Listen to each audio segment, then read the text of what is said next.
अहाते में रविवार सुबह इलेक्ट्रॉनिक गोदाम में शॉर्ट सर्किट से भीषण आग लग गई। आग की तेज लपटें देखकर आसपास रहने वाले लोगों में अफरा तफरी मच गई।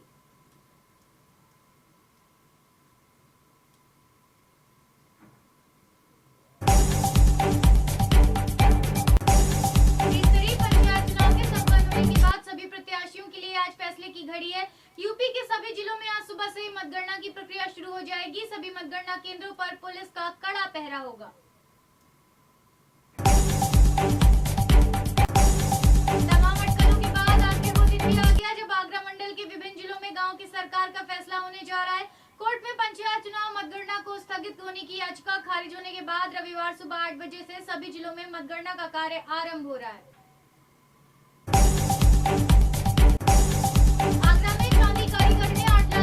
हड़पने के लिए लूट की साजिश रची थी। अपने साथी की मदद से चांदी लुटवा ली।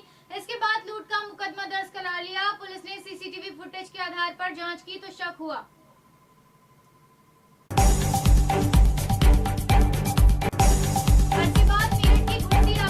ताजा हवा का झोंका महसूस हो रहा है। रिठानी में रोजाना 800 सिलेंडर ऑक्सीजन भरने वाला प्लांट रविवार आज इससे शुरू हुआ जाएगा, जिससे ऑक्सीजन संकट से उबरने में बड़ी मदद मिलेगी।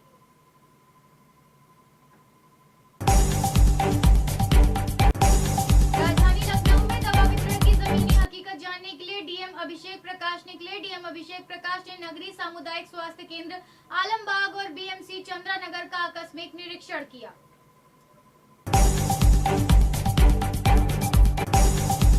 पंचायत चुनाव की मतगणना को लेकर प्रत्याशियों की धड़कनें तेज हो गई हैं। चुनावी नतीजों का ऊंट किस करवट बैठेगा, इसको लेकर ग्रामीणों में काफी बेसब्री है।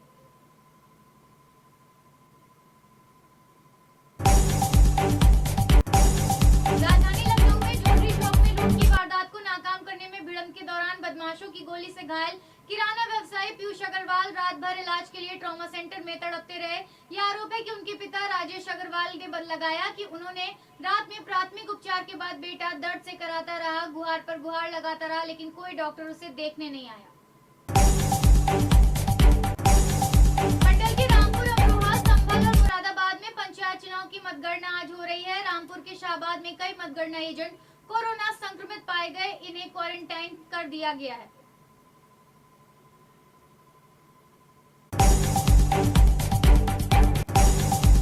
पंचायत चुनाव में भाग लेने वाले उम्मीदवारों के भाग्य का फैसला रविवार को हो जाएगा। इस बार जिला पंचायत सदस्य पद के कई बड़े नाम मैदान में हैं।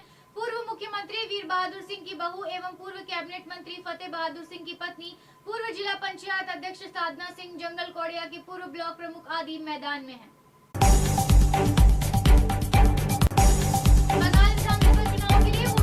रविवार सुबह 8 बजे को हुई। 108 मतदान केंद्रों पर जारी है। इस दौरान विधानसभा चुनाव में किस्मत आजमा रहे कुल 2116 प्रत्याशियों के भाग्य का फैसला हो गया और बंगाल का मुख्यमंत्री अब चुना जाना है।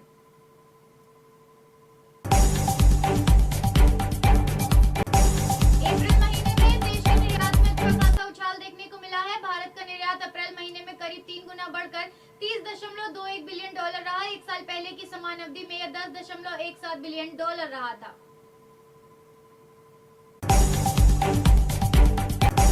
सरकार ने आयकर अनुपालन संबंधी कई तिथियों में करदाताओं को राहत दी है। इसके तहत वित्त वर्ष 2019 से 20 के लिए देर से तथा संशोधित आयकर रिटर्न ITR दाखिल करने की तिथि इस वर्ष 31 मई कर दी गई है।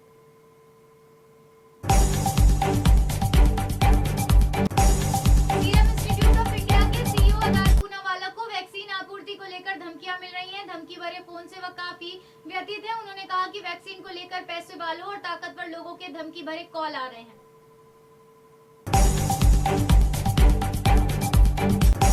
कर्जों के बोझ तले दबा पाकिस्तान। $3 अरब करीब 22,000 करोड़ भारतीय रुपए के कर्ज की वापसी के लिए समय बढ़ाने को चीन से गिड़गिड़ा रहा है। यह कर्ज चीन पाकिस्तान इकोनॉमिक कॉरिडोर CPEC के अंतर्गत आने वाले बिजली परियोजना से संबंधित है।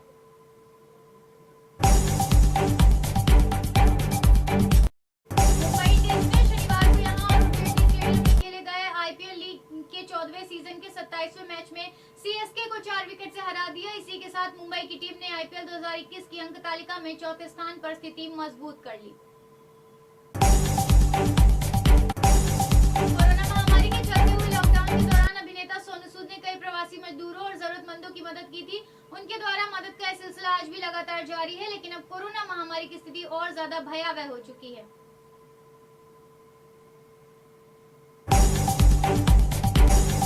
सलमान खान का यूं विवादों से पुराना नाता है, उनकी कोई फिल्म आए और उस पर कंट्रोवर्सी ना हो, ऐसा नहीं होता।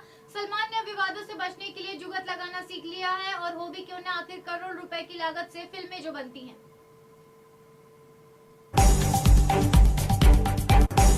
आरजेडी के पूर्व सांसद मोहम्मद शहाबुद्दीन के निधन से आरजेडी कार्यकर्ताओं में मायूसी है।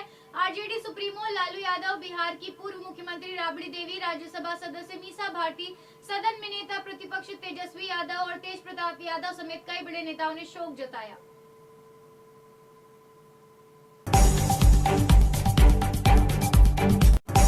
कोरोना वायरस संक्रमण फैलने से रोकने के लिए दिल्ली से सटे गाजियाबाद में लागू की गई धारा 144 को अब 2 मई से आगे 10 मई तक के लिए बढ़ा दिया गया। इस दौरान जिले में सभी shopping complex, cinema hall, restaurant, bar आदि को बंद रखा जाएगा।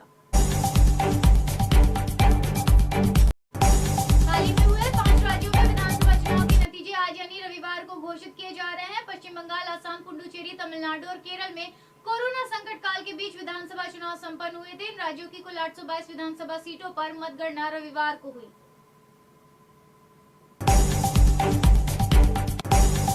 जयललिता और करुणानिधि के निधन के बाद पहली बार हुए विधानसभा चुनाव में यहां बड़ा उलटफेर होता दिख रहा है। जयललिता की विरासत संभाल रहे पलानीसामी की कुर्सी खतरे में है। पलानीसामी की पार्टी एआईडीएमके अभी तक के रुझानों में बहुमत के आंकड़ों से पीछे दिख रही थी।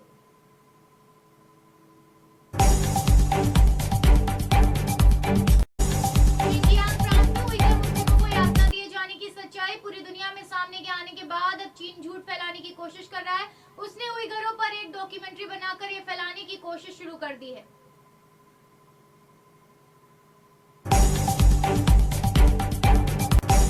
भारत ने 2020 में अपनी विदेश नीति से पूरे विश्व में धाक जमाई है। भारतीय प्रधानमंत्री नरेंद्र मोदी के नेतृत्व में इस साल मुखर होकर मजबूती के साथ निर्णय लिए गए, फिर वो चाहे चीन का मामला हो या हिंद महासागर क्षेत्र में सुरक्षा देने का।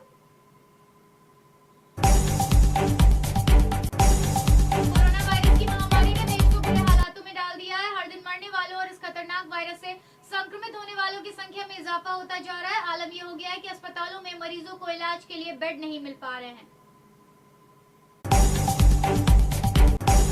हिंदी सिनेमा के जाने माने अभिनेता दिलीप कुमार को स्वास्थ्य कारणों के चलते अस्पताल में भर्ती कराया गया। फिलहाल डॉक्टरों की निगरानी में उनका इलाज चल रहा है। फैंस के लिए राहत की खबर है कि उन्हें रविवार को ही डिस्चार्ज कर दिया गया। हरियाणा कांग्रेस अध्यक्ष कुमारी सैलजा ने कहा कि कोरोना संक्रमण से आज हरियाणा प्रदेश के हालात नियंत्रण से बाहर हो चुके हैं। ऐसा सरकार की विफल नीतियों के कारण हुआ है। सरकार की विफलता का इससे बड़ा उदाहरण और क्या हो सकता है।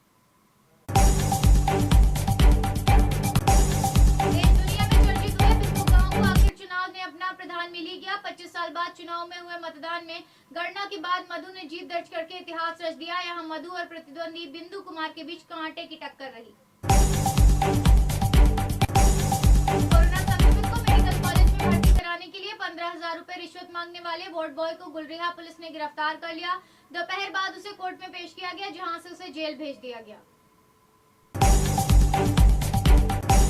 रांची जिला बार एसोसिएशन प्रशासनिक संयुक्त सचिव पवन रंजन खत्री ने एसोसिएशन के अध्यक्ष व महासचिव को पत्र लिखकर मांग की है कि वर्तमान परिस्थिति और हालात को देखते हुए फिलहाल सभी अधिवक्ता एवं उनके परिवार को ध्यान में रखते हुए न्यायालय के कार्य को पूर्ण रूप से चाहे या वर्चुअल हो या